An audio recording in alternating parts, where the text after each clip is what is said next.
Welcome to Drink Coffee, Do Cool Stuff. This is a podcast about living with purpose, leading with courage, and doing work that actually matters. I'm Jason Elrod. I've spent decades leading teams, writing, speaking, and learning what it really means to live like your choices matter. Whether you're grinding at work, chasing a dream, or just trying to figure it out, you're in the right place. Here, we explore the tools, ideas, and stories that help you lead with courage, live with purpose, and build a life that matters. Today's guest is someone whose energy and optimism are downright contagious, Jarrod Washington. Jarrod is a technology leader, a proud husband and father, a football coach, and someone who embodies what it means to live with purpose. Whether he's building teams, coaching kids, or helping organizations secure their networks, he leads from a place of empathy, gratitude, and joy. In this conversation, we dive into leadership, faith, fatherhood, and what it means to practice positivity, even when life gets noisy. Let's get into it. Welcome to the show, Jarrod.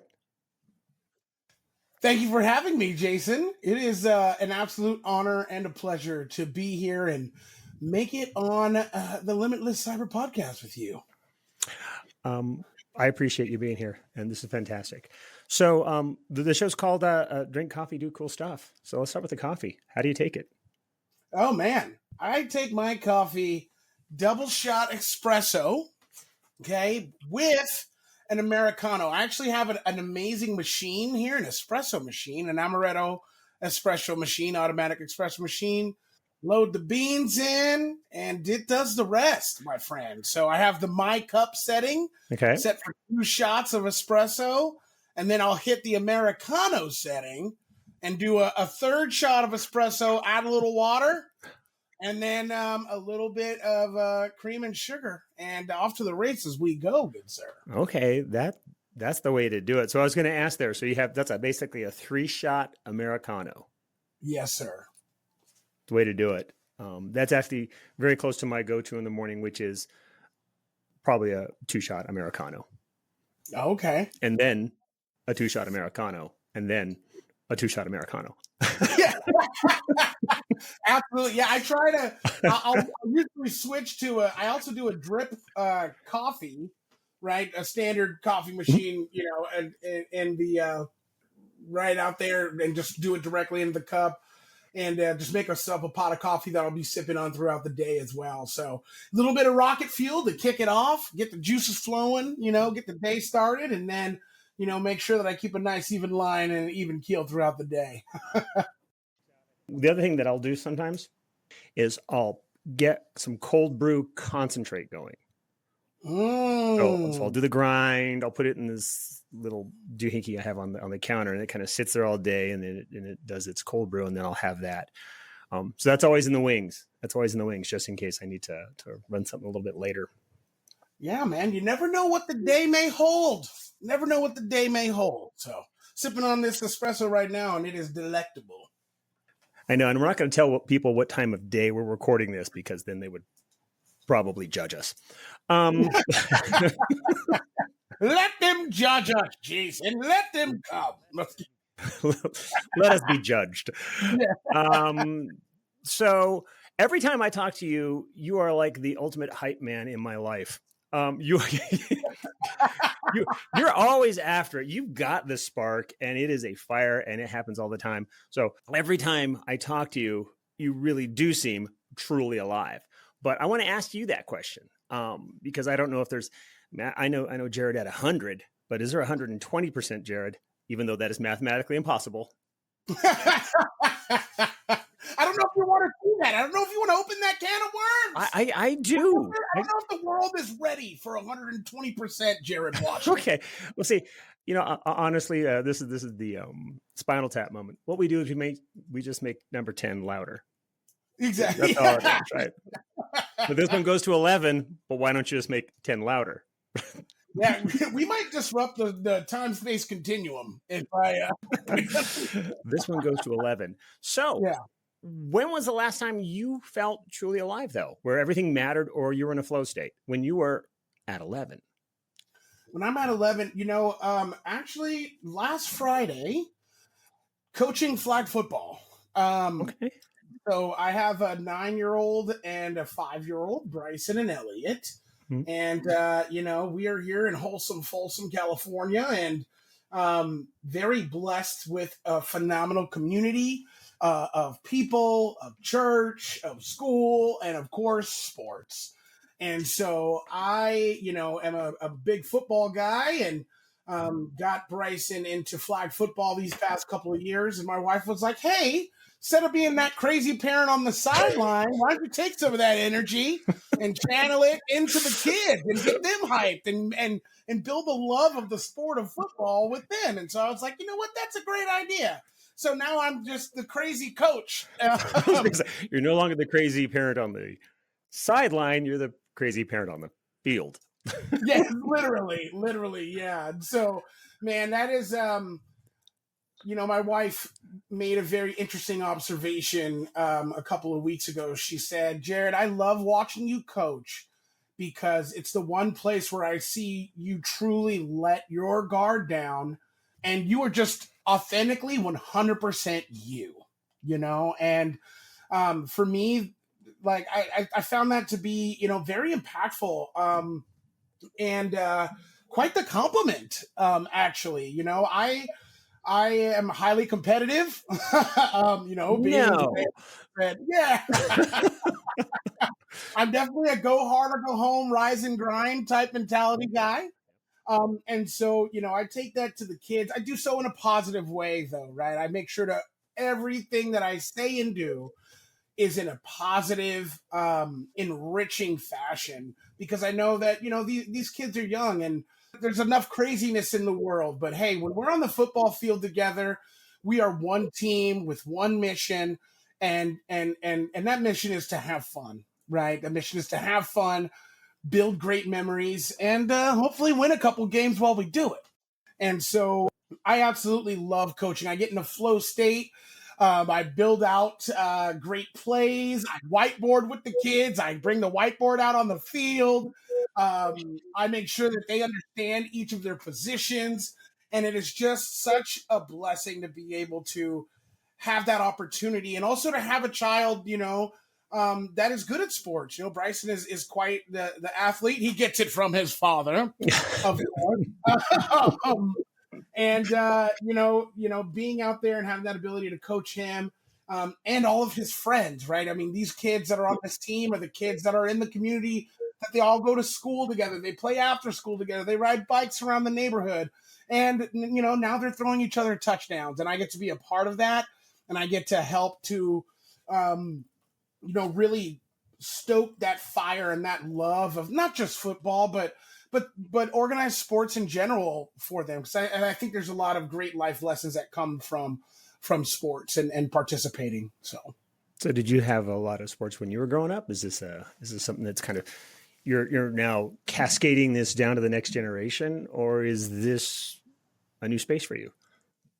Yeah. So I didn't grow up doing sports. And I didn't actually do sports until high school, where I did high school football. Okay. And that was a life-changing, enriching experience. It really shaped who I am today. I had an amazing coach, amazing team, and just a wonderful overall experience there.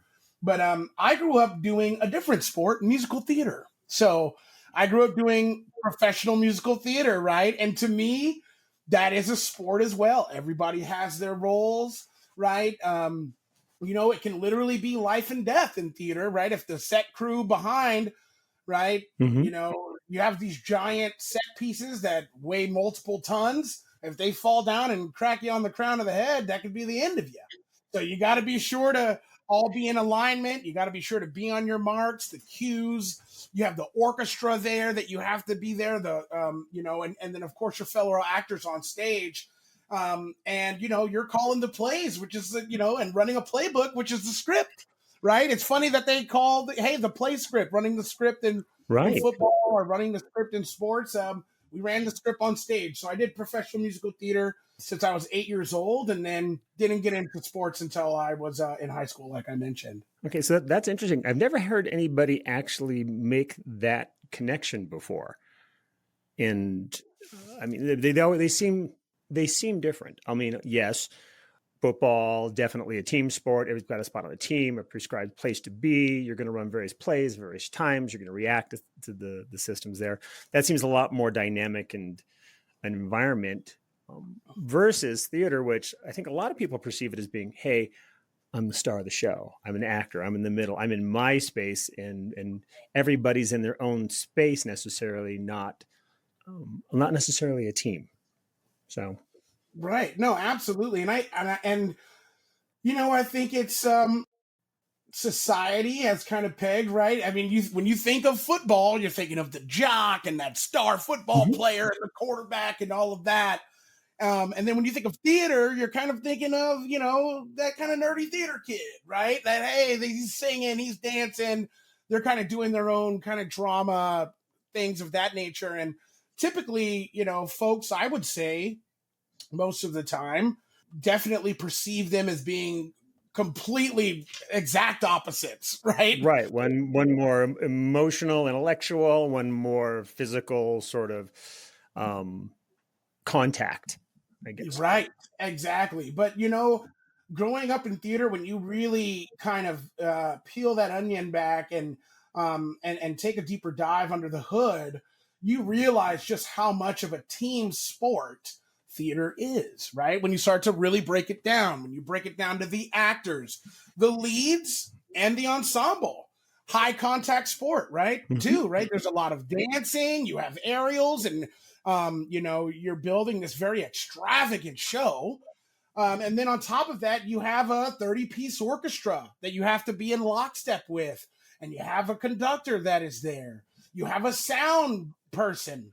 You have a light person. They all have to be in perfect harmony in order to create this beautiful work of art and this experience for the audience, right? And then not to mention all of the set crew behind the scenes, moving set pieces, sometimes moving these giant rigs, right? When you're thinking about a fly system of up and down, you got to grab the ropes and pull those things down and all of that. And so being able to orchestrate that in an efficient and effective and successful manner, to me, definitely symbolizes and resonates and has a lot in common with organized sports. I love the connection you made there. So I was not a theater person in high school. I just, matter of fact, I was kind of deathly afraid of things and wasn't really a good speaker at all. And so I was deathly afraid of it. And when I graduated high school, I went to college. And one of the first things I did was join a public speaking course. I was like, you know what? Public speaking, that'll get me out of it. Public speaking course. And I went through it and did the course, did that. And at the very end of the course, I thought, well, I am not a public speaker. I cannot speak. I still have massive fear, massive sort of friction in the space of doing that. But to your point, right across from the speech and therapy building was the drama department. And so I was like, well, they look like they can do that kind of stuff. And they don't look like very afraid on stage, and they're willing to speak eloquently or humorously or whatever they want to do. So maybe I should go try that. So as part of my journey, I actually did that and went through 6 or 7 different courses in drama, and actually tried out for some plays and actually did some theater work. And I think it was huge, but I never drew the conclusion that you just did about how much of a team sport. And it's probably my bad, because I was so focused on how I was scared and what I was doing to overcome that and move that space. But I love it. And I'll agree. Now, if I think back on it, it's a bigger unit than just you on there. You can't put on a production without everybody doing their part at exactly the right time, in exactly the safe way to do that. You meant, and which reminded me, I have put a note down here. You said doing aerials and fly systems. So I got to ask, did you ever have a harness on you and have to do an aerial and fly system? in any of the musical theater you did? Because I'm like, wait a second. Am I talking to Jarrod of Cirque du Soleil here? And I did not know. So People want to know now. right. So just to clarify, a fly system is a system of ropes and pulleys that they use to bring in and bring up and down set pieces. Okay. Right, not necessarily fly system. However, yes, I've been in a harness, and yes, one of my biggest feats. Talk about Cirque du Soleil. I actually played Ringmaster Bailey in Barnum and Bailey, the musical, or it's just called Barnum. Okay. So I had to walk on a giant wooden ball while juggling and singing, and I also had to juggle and tightrope walk across the stage while delivering lines and singing as well. So I have done a little bit of Cirque du Soleil things in my theater career and lifetime, and that was actually a really amazing summer. We did have some professional, carnival people come in and teach us how to tightrope walk, how to walk on balls, how to juggle, and the right way to do things. And so it was a very enriching experience, to say the least. And I still can't believe that I didn't fall off of that tightrope one time. I actually made it through the entire run of the show without falling on my face in front of 2,000-3,000 seat house. So it was great. That is amazing and stunning. I'd put that into my category of cool stuff. Definitely. Yeah. 100% there. What would you consider one of the coolest things? I mean, you've got a lot of experience here. You've got a lot of things you're doing. So what would you consider one of the coolest things you've done or experienced? One of the things we just talked about or something else maybe? Yeah. One of the coolest things I've ever done or experienced, well, I was on Family Feud with Steve Harvey. So that was a very cool experience. That's very cool. Yeah, yes. And you can Google Come On Over Steve. You'll find a fun video of me on there with Steve Harvey.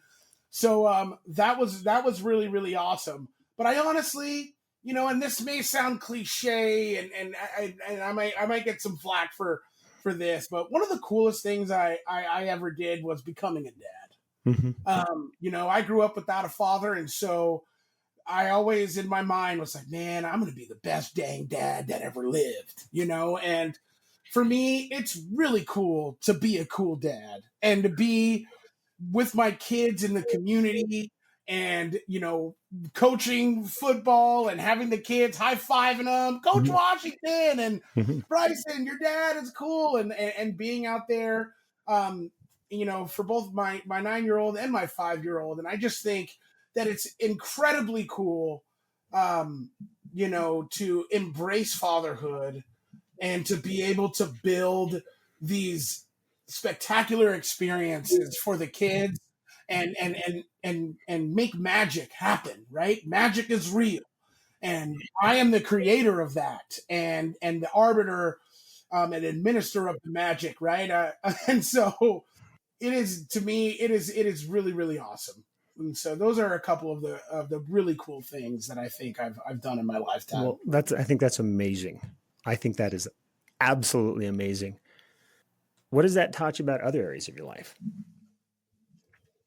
Yeah. It really has enhanced my empathy, right? I feel like I am a lot more empathetic for just the human condition overall. It has increased my patience, of course, right? You got to be patient as a parent, of course.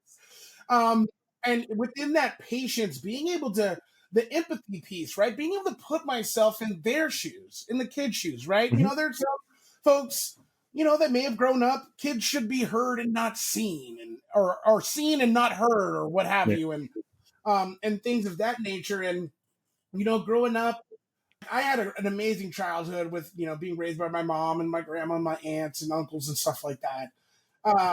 But being able to, especially when I'm angry, to kind of understand, like, hey, maybe they don't understand, right? They don't get it. Like, I can't fly off the handle. I can't lose my cool there, right? First off, what is that teaching them? I got to lead by example. And secondly, by being able to put myself in their shoes, it helps me to connect with them more.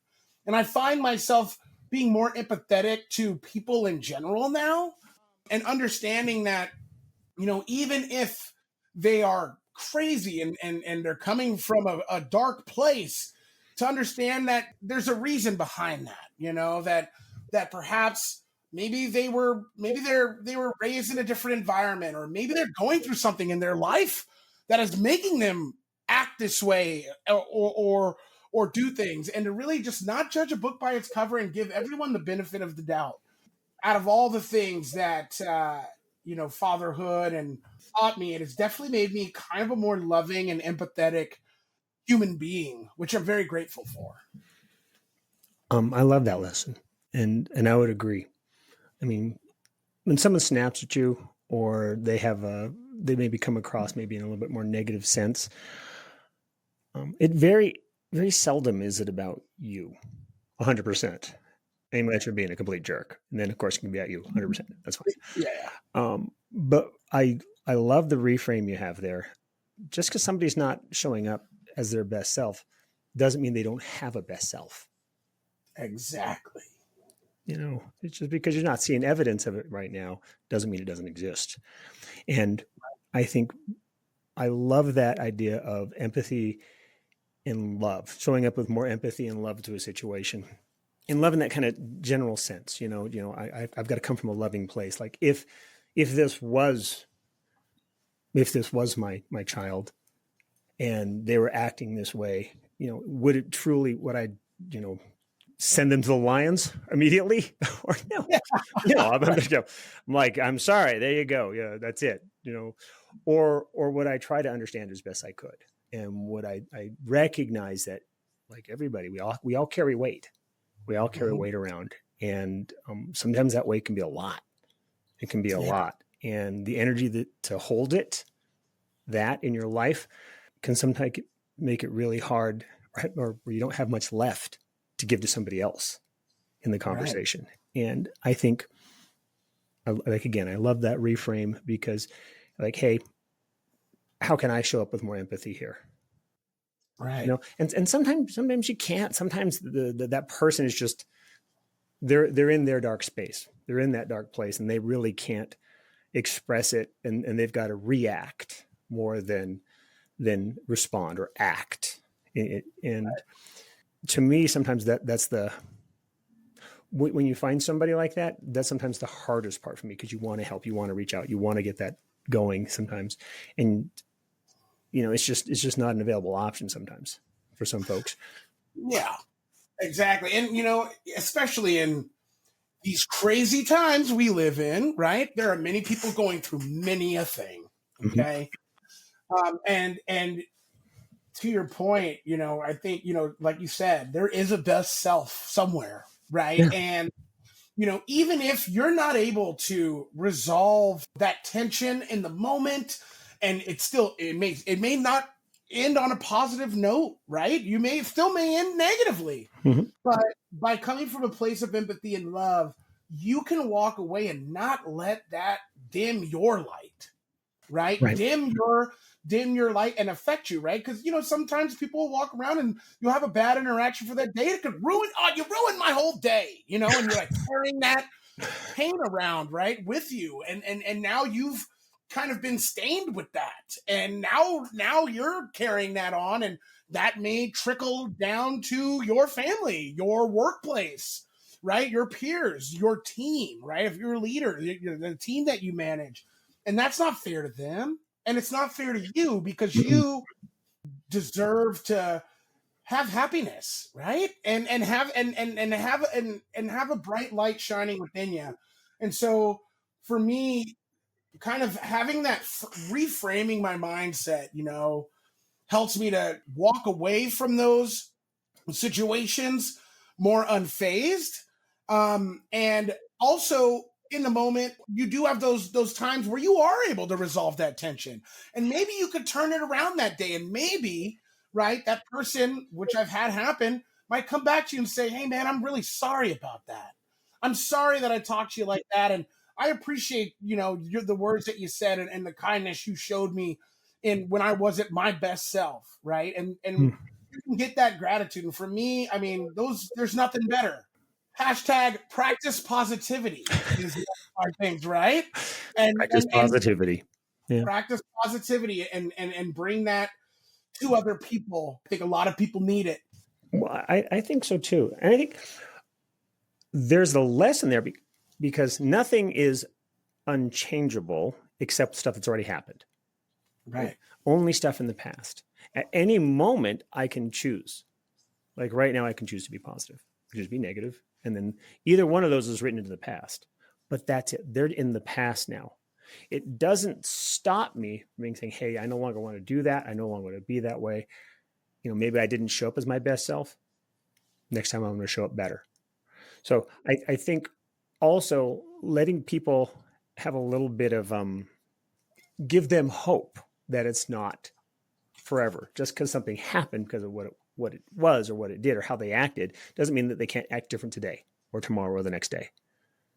Right. And I think it's one of the big things about leadership. I think just because like an employee shows up one day not in their best self doesn't mean they're a horrible person, horrible employee. They're unleadable. They're untrainable, unmanageable. I'm sorry. Again, it's that all or nothing mindset that I think you need to break out of in this. So how has this perceptual position you're talking about affected your leadership style? Yeah, definitely. I mean, it has affected it greatly, right? It's definitely shaped the way that I interact with my peers, that I interact with our customers and our partners, especially in the face of adversity. Here, we're in technology and doing micro segmentation and working with healthcare customers around the world, really. And there's sometimes as you're doing impactful things, you're going to have to work through some adversity. It's just the nature of the beast, it's the nature of life. And as you work through some of those things, you may encounter someone is bound to be upset, right? at some point in time. And I found that being able to be more empathetic of why they're yelling. Why are they upset? Why are they frustrated? Why isn't this moving like it should? Allows me to work through those issues in a more effective and efficient manner so that we can get to resolution, right? Even though, some people's pride can be such a death blow to many projects and relationships. And being able to take and absorb kind of that frustration of them and empathize with them instead of reacting in an angry way and compounding that. I want to divide the pain and not multiply it. And what I mean by that is that I want to share that with you. By being empathetic, you then jump in that boat and you start to share that pain. No, I understand why you're upset. I understand why you're angry. Let me divide some of that. Let me divide the pain and share it with you. We will carry this burden together and we will walk up this mountain and we will get through this valley so that we can get to the peak of success. And right, whether that be internally with my own team, working through adversity there, but especially with customers and partners, when things go wrong and you have to go fight in the trenches, that's where you find your true partners. That's where you find your Yeah. true friendships. And that's where lifelong relationships are built. And it has helped me tremendously and has been a huge part of my success, being able to truly empathize with my customers and my partners in order to build a stronger relationship and achieve amazing outcomes together. I like that. You mentioned a couple of things there. One of them being pride, and I'll reword a little bit, ego. Right. And I think ego is a great divider. It's a separator. It separates you from the rest of folks. And it's one of the things in Stoicism, you talk about like, hey, ego is pretty much the source of a lot of pain. And the more egoless you can be in a transaction, the more options you have. But it also reminded me while you were talking there of something Jean-Luc Picard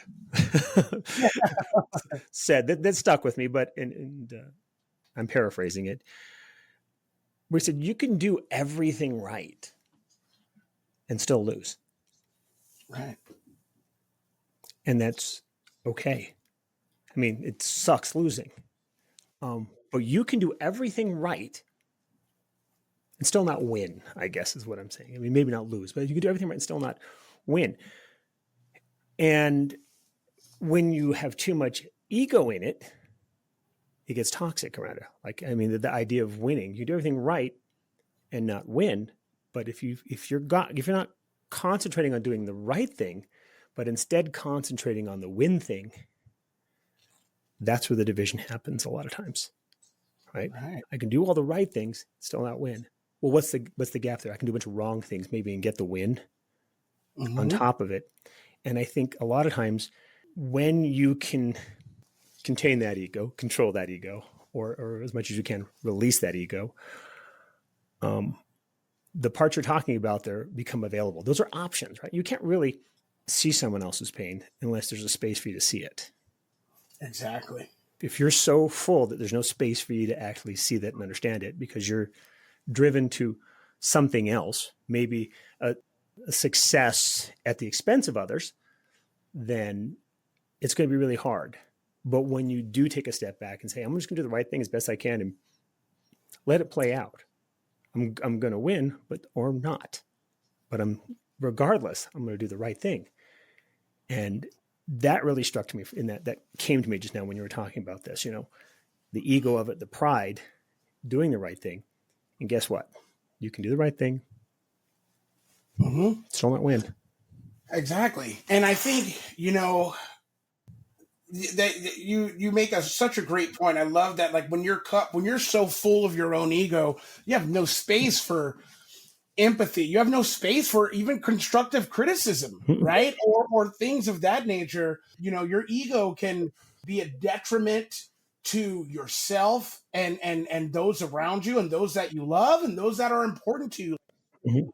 And also ego can be a very true enemy of integrity, right? Because at some point you're no longer operating from a place of integrity. You're operating from a place of ego. And to your point about at the expense of others, that's not integrity. That's ego. So for me, and being a leader here, right, at Elicity, and it's a team sport. You might be the quarterback, you might be the coach, but you're not going to be able to execute anything by yourself. It takes a village. It takes a team. You need your team to be able to execute at the highest level. And being this dictator, crazy overlord of a boss that is just full of ego doesn't do anyone good. We all know. We all have experienced it. We know what that style is like. And yes, they may be able to get things done, but at the expense of others. And it might not be something that is right in front of you that's tangible that you can see. But what about the expense of that other's happiness? What about the expense of that other person's profession and the balance in their life? What about their own feelings? What about their own ego? Right? Are you there to tear other people down so that they can be a stepping stone for you to elevate? I mean, at what expense are you willing to win? I feel that, again, coming from that place of empathy allows you to not only give better constructive criticism and be a great leader because you can understand the needs of your team and achieve the desired outcome that we are striving towards, right? What do you guys need from me as your leader? I think as a leader, that's one of the biggest parts of it, right? It's understanding the needs of the team and what they require in order to be successful and doing your absolute damnedest to be able to provide that to them. And then also when your team comes to you with control, hey man, I didn't like the way that you said that, or I don't think that this is the right way to do so. Instead of allowing your ego to speak, emptying your cup and allowing your team fill that up, because you don't know that there could be amazing ingredients and amazing things that and enrichment there that you would have not been able to receive because you were closed off. But when you're open and you can hear that, that helps to build the relationship. That helps to solidify trust, and allows you to drive towards that goal as a unit. So, absolutely, man. I think the ego thing is big, and I think you need a little bit of ego because you got to have self confidence. Yeah, we'll unpack it a little bit. Ego and action at the expense of others. Right. So it's always good to have a good sense of self-confidence. But when it trips into toxic is where it's at the expense of someone else, or it's all about me, all consuming in there. And my son was over here the other day and he mentioned something about this. He said, some people think, ego is this thing about like when I'm so great, I'm so awesome, it's all about me. That's like the narcissism side of ego, right? And then that you're so full of it. Based on the fact you're so full, there's no room for growth. But he also said, hey, but realize there's another side of it. When you're saying I'm not great, I'm not good, they all those have the words I'm, me. So that is also ego. It is very self-centric on it. And that's that point of saying, hey, have some ego, but have the balance in there. Don't tilt towards either side because it can be negative and at the detriment of someone else. That someone else could be you. Right. You could do that when you're super negative about it. But when we talk about the idea of life is a team sport, I look at life as a team sport. Have you heard my parable of the alpha lone wolf? I have not had the pleasure yet. Okay, so here's how it goes. There was this alpha lone wolf in winter. In spring, he was dead.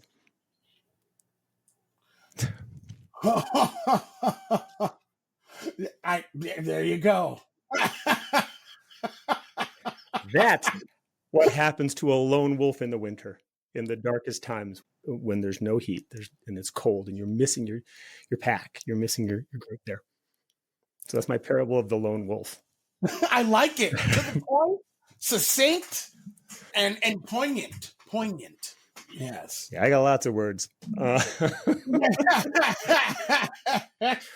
But we're talking a little bit here about some of the failures here, some of the things that can cause failures. So what's a failure that hurt you but changed you?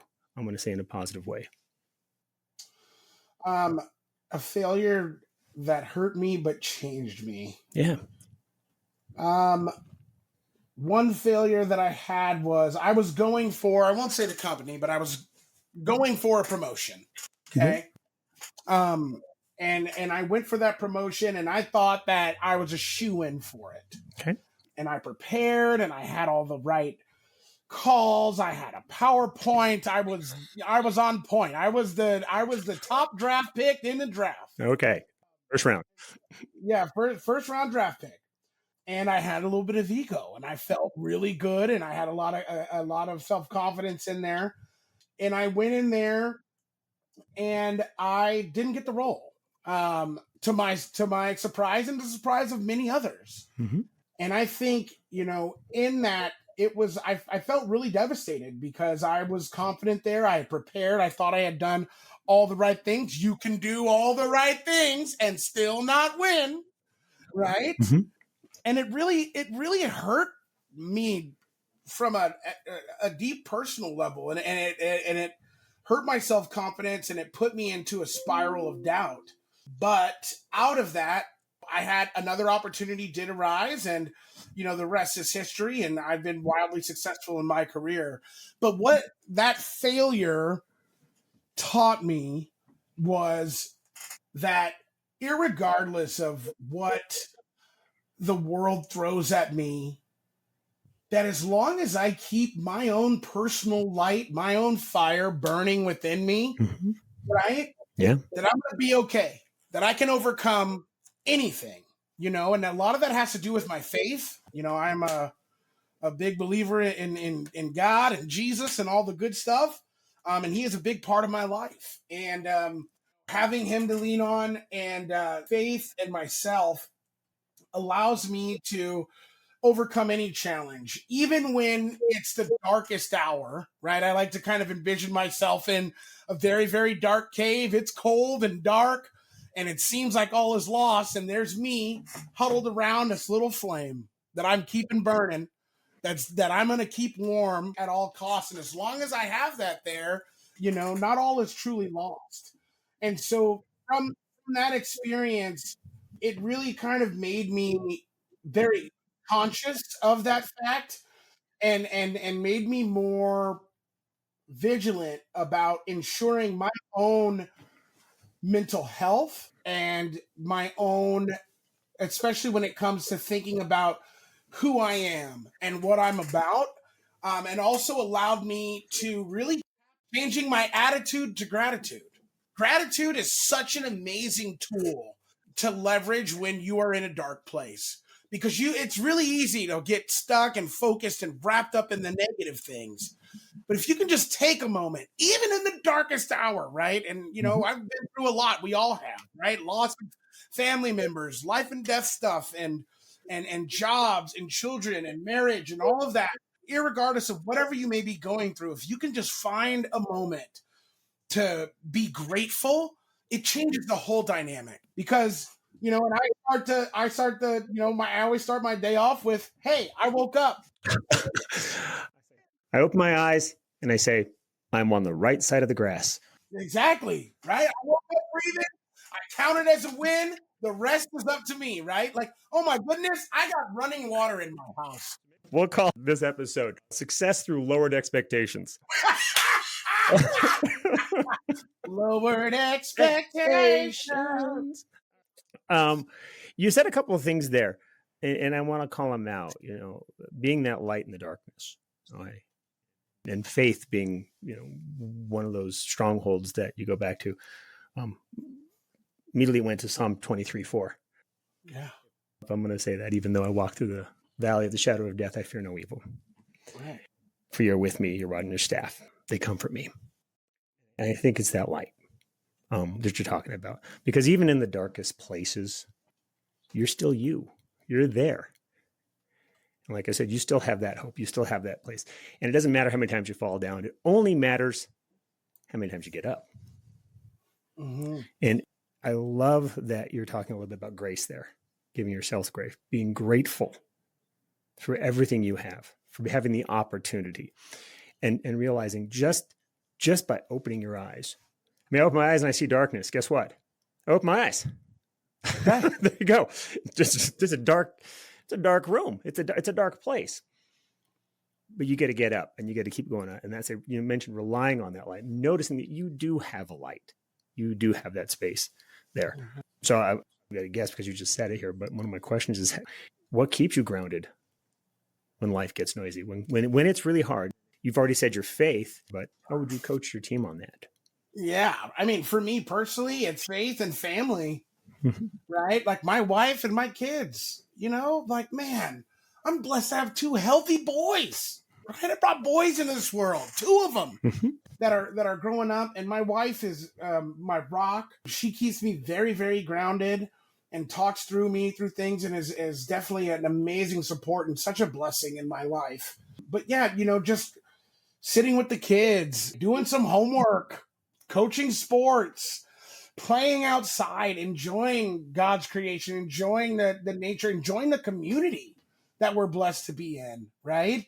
Really helps to cut through that noise. And it keeps me grounded, and it keeps me focused as a father, as a husband, as a provider. Like, I could lose my job today and all could be lost, and I could lose my legs or whatever it may be. But guess what? I'm going to grind. I'll find a way. If I got to work if I got to work 4 jobs, if I got to work at Target, McDonald's, and Walmart, like, to do it, I'll do it. I call the greeter job. Right. Exactly. There it is. I'll be a great greeter. I'll be like a dueling greeter with you if you want. Yeah. we should have the greeter off. There's a greeter off, like a piano bar, only like different entrances to the Walmart. Exactly. But no, I mean, for me, like it not only grounds me, it motivates me. And so, when I find that dark place, you can sometimes start to feel unmotivated. You can start to feel like you want to curl up and give up and just lay down. But for me, I look in those boys' eyes, I look at my wife, and our couple old dogs, Milo and Luna, and I'm like, no, we got to get up, man. You got to get up. You have been giving 3 of the greatest blessings ever, which is your life, your wife, and your kids.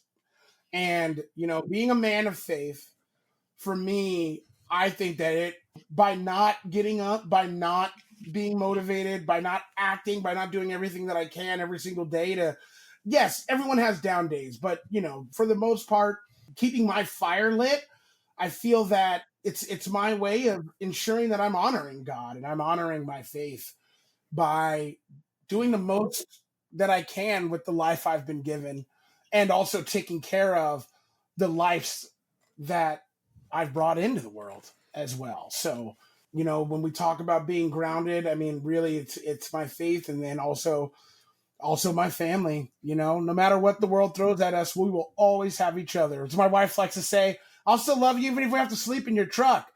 You might have to shower at the 24-hour fitness a few times more, but Is that how you convince her to allow you to buy that really fancy truck? it is. Like, just in case I want to be comfortable. Yeah, you know what I mean? I just got to put a little shell on the back. We'll be good to go. Gee. I want to add one more little bit here, and I think this is more about that community being out there. What's interesting about when it's really, really, really dark? You can see the smallest light. You can see that smallest speck of light. So it can be far off. It could be one candle, way far off in the darkest night. And that gives you the ability to move towards that. And what I'm meaning about it is, if you have a chance to be that one candle in somebody's life, be it. Mm-hmm. It may not seem like much. Right? Doing like a big effort, a big thing. But if everything in their world is completely dark and you hold the door for them, say thank you, have a great day, wonderful shoes, love that shirt. Just a small compliment, a small thing, a small recognition. It can be the one candle that they see, the one candle that makes a difference. That's the team sport. Yeah. 1,000%, Jason. I couldn't have said it better myself. And I feel like, sometimes what people misunderstand about Jarrod Washington is they see this guy, man, he's just putting on this show. Oh my goodness, he's in sales. He's just this crazy guy just trying to get it. And that's not it. This is truly who I am. And I absolutely have a divine mission to be that light. Whether it be, why is Jarrod so happy all the time? Why is it? Because life is too short to be negative. You gotta practice positivity. And exactly to your point, right? And going back to empathy, that person could be spewing hatred at me. I don't like this. I don't like this. Black people, racist, whatever it is, this or that, or your kid, or blah, blah, blah. And they're just coming at you. And it's insane. But for me to be able to have empathy, to be like, man, they're having a bad day and this is not the best version of themselves right now. What can I do to help them? I can be calm. I can show them love. And I can respond with kindness and respect. Mm-hmm.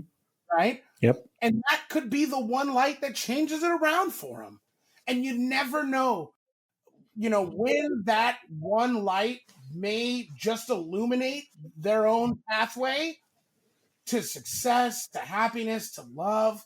And, I've had instances where someone came up to me and said, man, talking and meeting with you, like, you saved my life that day. Like, I was thinking about ending it all. But I talking to you and hearing your positivity and the love that you showed me and the hug that you gave me, it changed me in that moment. And, I'm very grateful to you. And it's those times that I'm never going to forget. And if it's one in a million, save that one. So if your younger self saw you now, what would surprise him most about who you are now? I think my younger self would be pleasantly surprised at the career that I've built, the life that I've built with the wife and kids. I never thought that I was going to be in tech as a young kid. I honestly thought I was going to go to Broadway and try to do movies and try to make it and all of that, There's still time. I'm just saying. Exactly, right? Hey, man, look at Morgan Freeman, right? Like, look at these guys out there, right? Or anybody, like voice acting, anything. So there's still plenty of time. But I think I'd be surprised at my resiliency, the success I've seen in my career in tech specifically, and also kind of the life I've built. Wife, 2 kids, and wholesome, fulsome, doing podcasts with amazing people like yourself and amazing leaders, and also traveling a lot. I really enjoy traveling the country. It sucks to be away from my family, but it is great to have seen many, many cities across our great United States and meeting people from all different walks of life, from different areas, and having that experience. And of course, eating great meals in different areas as well. Never discount that. Never discount the food. Dude, I'm telling you, Alabama barbecue, man, Dreamland, Jim and Nick's, Blue Moon, my God.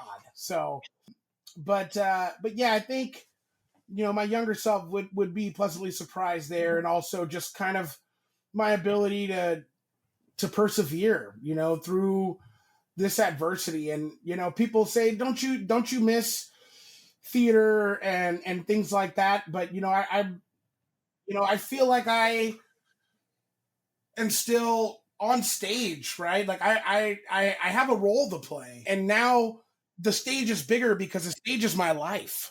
I have this role to play as a great dad, as a husband, as a sales leader at Elicity, as a friend, as a brother, uncle, right? I got wonderful kids, and so it's the greatest role of my life, and I love it. It's unscripted, a lot of improv, A lot of improv. Yes, and we'll do a whole episode with that one. Yes, and yeah, right. Exactly. So kind of wrap it up a little bit. What one piece of advice that you would give somebody right now, by the very nature of giving this advice, you think would make their life easier or better? What's one piece? What's the takeaway from this fantastic episode of Drink Coffee, Do Cool Stuff? Yeah. I think it's practice positivity. Practice positivity. And change the attitude to gratitude. Love it. Right? I think that if you're able to do that, you will live a more happy and fulfilled life. You will have better relationships, better interactions, and you'll do better business, and you'll be more successful in your endeavors because you're able to truly connect with others, and you won't be that lone wolf dead in the spring. You and your pack will be able to be celebrating your victories together, and you shall be fulfilled. Love it. See what you did there. Good job. I love it. Love it. Yeah. So how can people connect with you or follow your work, Jarrod? Absolutely. Yeah, you can connect and follow me on LinkedIn, Jarrod Washington at LinkedIn. I work at Elicity, Elisity. We specialize in delivering rapid time to enforcement on microsegmentation and cybersecurity. If you have any need for there, give me a holler. If you want to just talk or meet up for lunch, dinner, something like that, I'm always open. I love connecting with people, so you can connect with me there. Or my contact info, I do believe, is on my LinkedIn. So would love to sync with you if so desired. So fantastic. Well, thanks for being here. Thank you for having me, Jason. This has been such a pleasure and a blessing. And I just can't tell you how grateful I am for this opportunity and for your time today. No, it's been a pleasure. All right, let's give it a wrap. That's it for today's episode of Drink Coffee, Do Cool Stuff. If something landed, hit subscribe, share it with someone who needs it, and keep showing up with purpose. A quick note before you go. Everything we talk about here is for your own reflection and growth. Nothing in this podcast is legal, medical, or mental health advice. I'm not a lawyer, doctor, or therapist. Just someone who's been down a few roads and wants to share what I've learned. Furthermore, everything shared here reflects personal experiences and opinions, not those of any employer or organization. So take what resonates, leave what doesn't, and keep building your version of a life that matters.